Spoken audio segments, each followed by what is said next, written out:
Hello guys, this is me Ali और इस channel पे मैं वीडियोस बनाता हूँ सेल्फ इम्प्रूवमेंट और रिलेशनशिप एडवाइस के बारे में। आज की मेरी वीडियो का टॉपिक है your x feelings when you moves on. आपकी एक्स या आपका एक्स अंदर से कैसा फील करते हैं जब आप मूव ऑन हो जाते हैं। इस टॉपिक पे बात करने से पहले मैं कहूँगा प्लीज़ सब्सक्राइब कर दो मेरे चैनल को ताकि आने वाली हर एक वीडियो आपकी हेल्प कर सके। और अगर आपके क्वेश्चंस हो आप पूछ सकते हैं, इंस्टाग्राम पे लिंक जो है वो डिस्क्रिप्शन में है। सो इस चीज़ को समझते हैं कि उनको अंदर से कैसा फ़ील होता है जब आप मूव ऑन हो जाते हैं, क्योंकि शुरू में तो आपको डर होता है। आपको लगता है वो मूव ऑन हो जाएँगे। इसी वजह से ज़्यादातर लोग मुझे कॉन्टैक्ट करते हैं और कहते हैं कि सर मैं एक मैसेज कर लूँ, एक बार बात करके देख लूँ, उसकी बर्थडे आ रही है क्या मैं विश करूँ? मुझे लगता है वो मूव ऑन हो जाएगी अगर मैं उससे बात नहीं करूँगा। लेकिन आपको करना उस इसके बिल्कुल ऑपोज़िट है। आपको ये शो करना है कि आप मूव ऑन हो जाएँगे। और अक्सर लोगों का ये भी सवाल होता है कि सर अगर मैं मूव ऑन हो गया तो शायद वो कभी वापस ना आएँ। उनको तो लगेगा मैं मूव ऑन हो चुका हूँ तो वो तो वापस नहीं आएँगे। लेकिन जैसा कि मैंने कहा रियलिटी इसके बिल्कुल ऑपोज़िट है। जब उनको लगता है कि आप मूव ऑन हो चुके हैं, तो अचानक से उनको सबकॉन्शियसली ये फ़ील होने लग जाता है कि उनकी अब कोई अहमियत नहीं रही आपकी नज़र में। और जब उनको ये लगने लग जाता है तो वो आपको चेज़ करने लग जाते हैं, वो आपको मिस करने लग जाते हैं, उनको गिल्ट फ़ील होता है, उनको लगता है कि उन्होंने किसी बड़ी चीज़ को खो दिया है। ये इंसान की फ़ितरत में है कि उसको वैलिडेशन चाहिए, उसको उसको चाहिए कि उसको लोग चेज़ करें, उसको मज़ा आता है, ठीक है? सेलिब्रिटीज़ बड़ा एन्जॉय करते हैं इस चीज़ को जब उनको फैन्स बाहर ऑटोग्राफ की लाइन में लगे होते हैं उनके लिए। सो इसलिए जब आप पहले सेलिब्रिटी जैसे होते हैं सॉरी जब आप पहले फैन जैसे होते हैं और फिर आप सेलिब्रिटी जैसा एक्ट करने लग जाते हैं, आप उनसे दूर जाते हैं, आप अपनी ज़िंदगी को एन्जॉय करने लग जाते हैं और आप ये शो करने लग जाते हैं कि आप मूव ऑन हो चुके हैं और कभी-कभी आप सच में मूव ऑन हो जाते हैं, तो उनको भी अंदर से एक गिल्ट फ़ील होता है। उनको लगता है कि उन्होंने गलत फ़ैसला लिया और जिसकी वज़ह से उनको दर्द महसूस होता है और वो वापस आने के चांसेस बढ़ जाते हैं। तो इसलिए इसलिए जब कोई आपसे दूर जाए तो उसको चेस मत करें और अपने आप को आगे बढ़ाने की कोशिश करें, मूव ऑन करने की कोशिश करें। पहली चीज़ तो ये, उनको ये फ़ील होता है सडनली वो अट्रैक्टेड हो जाते हैं जब आप मूव ऑन करते हैं। दूसरी चीज़ ये कि इससे आपकी इज़्ज़त भी बढ़ती है, ठीक है? जब आप मूव ऑन होते हैं तो उन्होंने जो दिमाग में आपकी एक इमेज बनाई हुई थी, वो बिल्कुल चेंज हो जाती है। उनको लगता है कि आप खरीदे हुए गुलाम हैं। उनको लगता है कि आप हमेशा चेज़ करते रहेंगे। उनको लगता है कि आप उनसे उनकी हर गलत बात भी मानते रहेंगे और आप माना भी करते थे। लेकिन अब आप चेंज हो चुके हैं। अब आपने मेरी वीडियोज़ देख ली हैं। अब आप बेटर बन चुके हैं।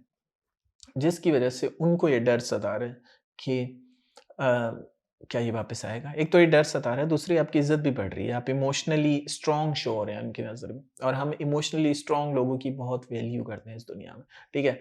बड़े-बड़े जो प्राइम मिनिस्टर्स होते हैं, वो कभी आके टीवी पे रोने नहीं लग जाते कि इकॉनमी बिल्कुल ख़राब है या मुल्क में इतने क्राइसिस चल रहे हैं और क्योंकि इससे अगर वो ऐसा शो करने लग जाएँगे, तो उनकी आवाम के ऊपर ज़हनी तौर पे बुरा असर पड़ेगा। इसलिए लीडर्स हमेशा ही आके कहते हैं कि सब कुछ सही हो जाएगा, चाहे अंदर से जितने टूटे हुए हों, चाहे उनकी पर्सनल लाइफ में जितनी प्रॉब्लम्स चल रही हों, वो कभी भी दूसरों के सामने रोतू-धोतू नहीं बनते, इमोशनली स्ट्रॉन्ग शो करते हैं, क्योंकि इसी में सबकी भलाई होती है, ठीक है? इससे उनकी इज़्ज़त बढ़ती है और लोग उन पे ट्रस्ट करते हैं। सो अगर आप चाहते हैं कि लोग आप पे ट्रस्ट करें, आपकी इज़्ज़त करें, तो आपको इमोशनली खुद को स्ट्रॉन्ग शो करना है और वो कैसे शो करते हैं? आप दूर रह के।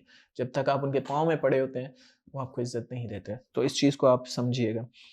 तीसरी चीज़, जब आप मूव ऑन हो जाते हैं, मूव ऑन से मुराद ये भी है मेरी कि आप फॉर एग्ज़ाम्पल किसी रिलेशनशिप में चले गए या अब आप दोस्तों के साथ बहुत ज़्यादा टाइम स्पेंड कर रहे हैं और खुशी से पार्टीज़ कर रहे हैं, तो इससे ये ज़ाहिर होता है कि आप मूव ऑन हो चुके हैं। और मूव ऑन होना एक सोशल प्रूफ है। सोशल प्रूफ किस तरह से? फॉर एग्ज़ाम्पल 2 रेस्टोरेंट्स हैं, आमने-सामने बिल्कुल। एक रेस्टोरेंट का खाना बहुत अच्छा है और एक रेस्टोरेंट का खाना बिल्कुल एवरेज है। एवरेज वाले पे लाइन लगी रहती है लोगों की।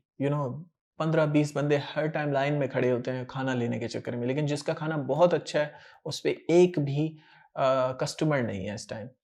अब आप किस में जाएँगे?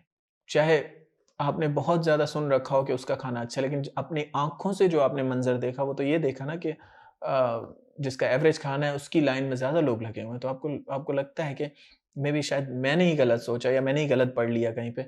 तो इसलिए सोशल प्रूफ बहुत मैटर करता है। जब वो आपको ठुकरा रहे होते हैं, तो मेबी शायद उनके दिमाग में आपकी वैल्यू नहीं होती। लेकिन जब आप मूव ऑन हो जाते हैं, आप पार्टीज़ कर रहे हैं, आप मेबी डेटिंग भी कर रहे हैं, आप नए पर्सन के साथ हैं, तो उनको अपने ऊपर शक होता है, वो अपने आप को डाउट करते हैं कि क्या मैंने सही फैसला लिया?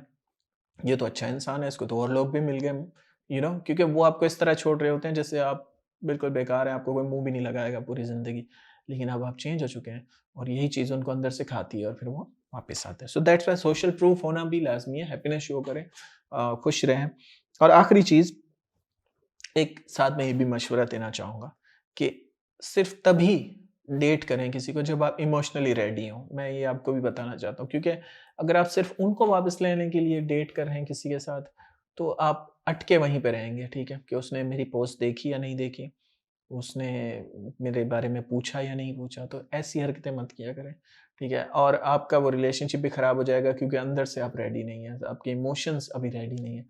सो अगर आपको लगता है कि आप इमोशनली रेडी हैं और आप ट्रूली अट्रैक्टेड हैं किसी की तरफ, तो आप बात करें उनसे, उनके साथ डेट पे जाएँ, जो भी करना है आपको करें, वो आपकी लाइफ़ है। लेकिन अगर आप नहीं हैं इमोशनली रेडी, तो सिर्फ़ अपनी एक्स को जलाने के लिए ये हरकतें मत करें। So that's it for today. Thanks for watching guys. You have a good day.